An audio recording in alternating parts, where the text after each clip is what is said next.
This is Dr. Gary Kellner, and welcome to Fair Game.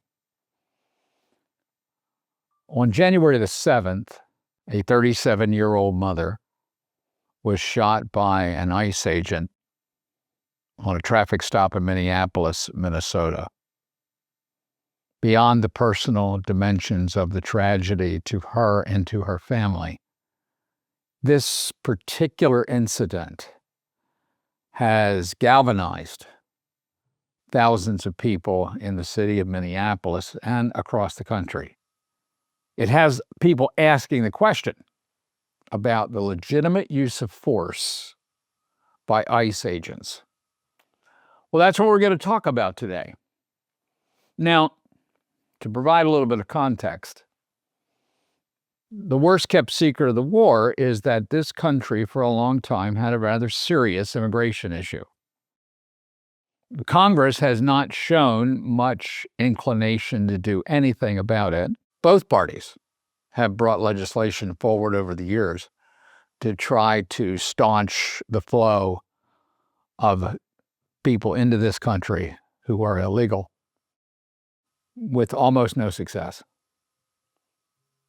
When Donald Trump was inaugurated in January 2025, he made it a priority to stop the flow at the southern border. He has done that. Whether you agree with the president or not, he has taken a problem that bedeviled successive presidential administrations and rather quickly solved it.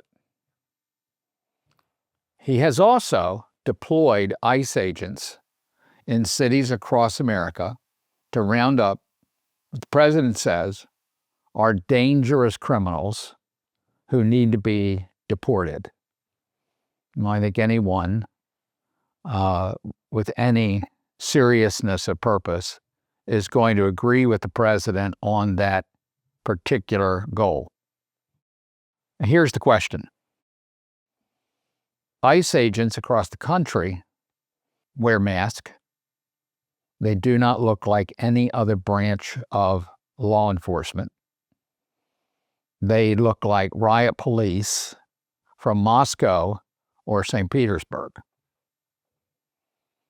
That is creating a level of anxiety and distrust across this country.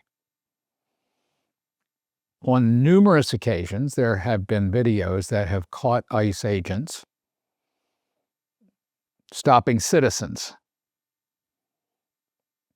throwing them to the ground, putting them in patrol cars to take them to an ICE lockup.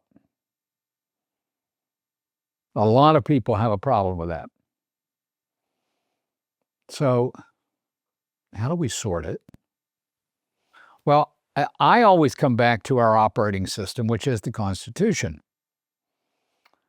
The Fourth Amendment to the Constitution promises a right to privacy. It protects us from illegal search and seizures. Now, that has been litigated over 240 years of this republic. And it is a sliding scale. Sometimes it swings to the right, and sometimes it swings to the left. But there is a fundamental principle in this republic that American citizens should not be subject to unreasonable search and seizure.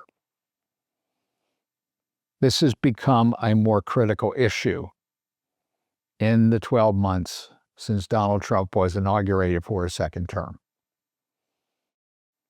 You now have almost 50% of the American people who are so distressed by what they see with ICE when they look at cable television that they believe it should be dismantled. I'm not sure that that is an effective solution. We need enforcement solutions to get bad players out of the country. They need to be able to take people who pose a clear and present danger to the United States of America out of this country as fast as possible. And I think we'd all agree on that. I think it just brings us back to ICE. Is there a way to do this that is respectful?